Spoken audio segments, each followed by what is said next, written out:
ৰাজ্যৰ গ্ৰামাঞ্চলৰ নিবনুৱা যুৱক যুৱতীসকলক যি হস্ততাঁত বস্ত্ৰশিল্পৰ প্ৰশিক্ষণৰ জৰিয়তে স্বাৱলম্বী কৰাৰ কাৰণে ৰাজ্যৰ বিভিন্ন প্ৰান্তত যিসমূহ হস্ততাঁত বস্ত্ৰশিল্পৰ যি কাৰ্যালয় স্থাপন কৰিছিলে সেই কাৰ্যালয়সমূহ এতিয়া ভালুকৰ সাঙিত পৰিণত হৈছে।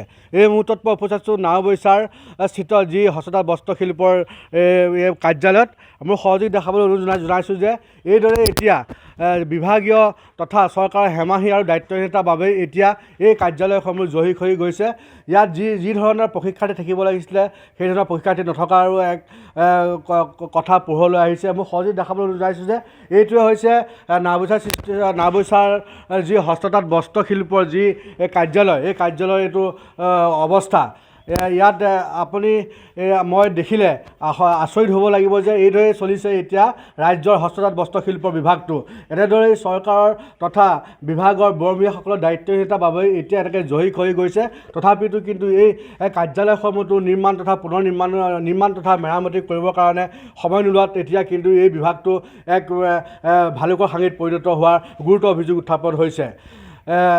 এক কথা উল্লেখ কৰিব লাগিব যে যি 1985 চনত যি অসম চৰকাৰৰ প্ৰথম গণপৰিষদৰ যি চৰকাৰ গঠন হৈছিলে, সেই চৰকাৰ গঠন হোৱাৰ সময়তে নাওবৈচাৰ ৰাইজৰ দাবী অনুসৰি সেই সময়ৰ প্ৰয়াত বিধায়ক যি জগত হাজৰিকাৰ তেওঁৰ যি নেতৃত্বত ইয়াত এই হস্ততাঁত বস্ত্ৰশিল্পৰ এই কাৰ্যালয়টো স্থাপন কৰা হৈছিলে। সেই সময়ত কিন্তু এই কাৰ্যালয়টোৱে বহুখিনি নিবনুৱা যুৱক যুৱতীক প্ৰশিক্ষণ দি ইয়াত স্বাৱলম্বী কৰাৰ গুৰুত্বপূৰ্ণ ভূমিকা পালন কৰিছিলে। কিন্তু বৰ্তমান চৰকাৰৰ হেমাহি তথা এই বিভাগটোৰ বৰমূৰীয়াসকলৰ দায়িত্বহীনতাৰ বাবে এতিয়া এই অফিচটো এক ভালুকৰ সাঙিত পৰিণত হৈছে। ইয়াত আমি আজি দেখিবলৈ পাইছোঁ ইয়াত এজনো প্ৰশিক্ষাৰ্থী নাই। ইয়াত অকল কৰ্মচাৰীকেইজনে ইয়াত বুদাবৰ দি থাকিবলগীয়া এক পৰিস্থিতিৰ সৃষ্টি হৈছে। মোৰ লগত ইয়াৰ কাৰ্যালয়ৰ কৰ্মচাৰী আছে, তাৰ পৰা জানিম আচলতে অফিচৰ কোনো অৱস্থা নাই, ভূত বাংলাৰ দৰে পৰিণত হৈছে, জহি খহি গৈছে, পানী পৰিছে আৰু যি এজনো প্ৰশিক্ষাৰ্থী নাই, কি ক'ব? প্ৰশিক্ষাৰ্থীসকল আপোনাৰ আহে, কিন্তু এতিয়া তেওঁলোকৰ ধৰি লওক কাৰোবাৰ ইণ্টাৰভিউৰ কাৰণে, কাৰোবাৰ পৰীক্ষা কিবা হেৰি থকাৰ কাৰণে আজি ধৰক অহা নাই। আমাৰ তেনেকৈ ইণ্টাৰভিউ আহে। অফিচটো হয় মানে আপোনাৰ এইবাৰ পানীও সোমাইছিলে, তেনেকৈ আমি গুৱাহাটীলৈ বাইদেৱে লিখিছে, বহুবাৰো লিখিছে, আগৰ যিসকল আমাৰ ইনষ্ট্ৰাক্টৰ ছাৰ তেওঁলোকেও লিখিছে, কিন্তু এতিয়ালৈকে কোনো খবৰ পোৱা নাই বৰ্তমানলৈকে। এনেকৈতো মানুহ থকা বা এনেকুৱা প্ৰশিক্ষণ দিয়া ব্যৱস্থা এনেকৈতো নহয়, একেবাৰে অৱস্থা নাই, জৰাজীৰ্ণ। ইয়াত আপোনাৰ শামুকে বাঁহ লৈছে, ওপৰৰ পৰা পানী পৰিছে। আপোনালোকৰ বিভাগীয়ভাৱে একো আপোনালোকৰ ইয়াত তদাৰক কৰিবলৈ কোনো নাহে নেকি? বিভাগীয় ফালৰ পৰা আপোনাৰ এতিয়ালৈকে বৰ্তমান এইবছৰ অহা নাই, কিন্তু আগতে তেওঁলোকে আহিছিলে, তেওঁলোকেও লিখিছে গুৱাহাটীলৈ, কিন্তু গুৱাহাটীৰ পৰা একো এতিয়ালৈকে সুবিধা মানে অহা নাই। হয়, এইটোৱে হৈছে নাওবৈচাস্থিত যি হস্ততাঁত বস্ত্ৰশিল্প কাৰ্যালয়, আৰু এই কাৰ্যালয়টো মই সহযোগ দেখাবলৈ অনুৰোধ জনাইছোঁ যে এইদৰে এতিয়া তেওঁলোকে জহি খহি গৈছে, কিন্তু এইটো মেৰামতি তথা পুনৰ নিৰ্মাণ কৰিবৰ কাৰণে বিভাগৰ কোনো সদিচ্ছা নাই, যাৰ কাৰণে এতিয়া কিন্তু বৃহত্তৰ নাওবৈচা অঞ্চলৰ যিখিনি নিবনুৱা যুৱক যুৱতীয়ে এই হস্ততাঁত বস্ত্ৰশিল্পৰ জৰিয়তে স্বাৱলম্বী হোৱাৰ সপোন দেখিছিলে, সেই সপোন এতিয়া ধূলিসাৎ হোৱাৰ পথত অতিক্ৰম কৰিছে। আৰু এনেদৰে এতিয়া এই যিসমূহ ইয়াত অত্যাধুনিক যি জাকাৰ্ট মেচিন, যি বস্ত্ৰ তৈয়াৰ কৰা যি জাকাৰ্ট মেচিনবোৰ এতিয়া এনেদৰে জহি খহি গৈছে ইয়াৰ বিভাগীয় অৱহেলাৰ কাৰণে। মোৰ লগত ইয়াত স্থানীয় যুৱক আছে, যুৱকৰ পৰা জানিম তেওঁলোকে কি প্ৰতিক্ৰিয়া প্ৰকাশ কৰে। এইটো এটা গুৰুত্বপূৰ্ণ কাৰ্যালয়, যিসকল মানে নিবনুৱা যুৱক যুৱতী আছে তেওঁলোকে ইয়াত প্ৰশিক্ষণ লৈ তেওঁলোকে স্বাৱলম্বী হ'ব পৰা এটা সুন্দৰ এটা পদক্ষেপ আছিলে, কিন্তু চৰকাৰ হেমাহি আৰু বিভাগীয় যি বৰমূৰীয়াসকলৰ কাৰণে আজি এই অফিচটো এনেকুৱা অৱস্থা জৰাজীৰ্ণ, কি ক'ব?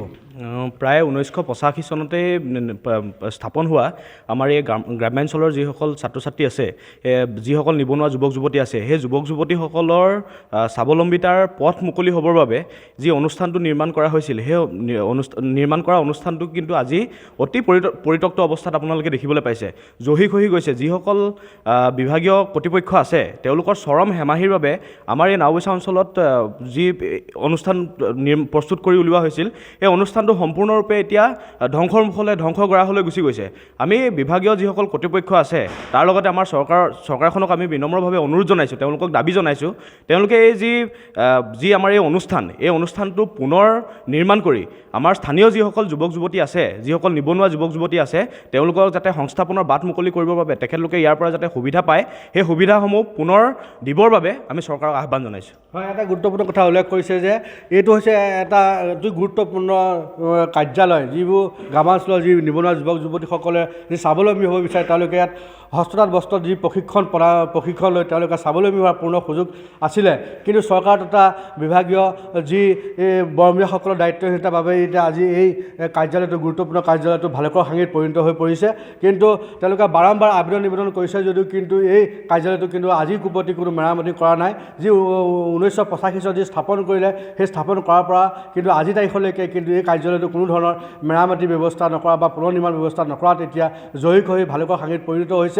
আৰু ইয়াৰ স্থানীয় যুৱক তথা ইয়াৰ কৰ্মচাৰীসকলে এটা আহ্বান জনাইছে যে চৰকাৰৰ যদি সদিচ্ছা আছে, নিবনুৱা যুৱক যুৱতীসকল যদি সংস্থাপনৰ বাট মুকলি কৰিবলগীয়া হয়, তেন্তে এই কাৰ্যালয়টি অতি সোনকালে বিভাগীয়ভাৱে তদাৰক কৰি সুন্দৰকৈ নিৰ্মাণ কৰি নিবনুৱা যুৱক যুৱতীসকলক আত্মসংস্থাপনৰ বাট মুকলি কৰিবলৈ তেওঁলোকে আহ্বান জনাইছে।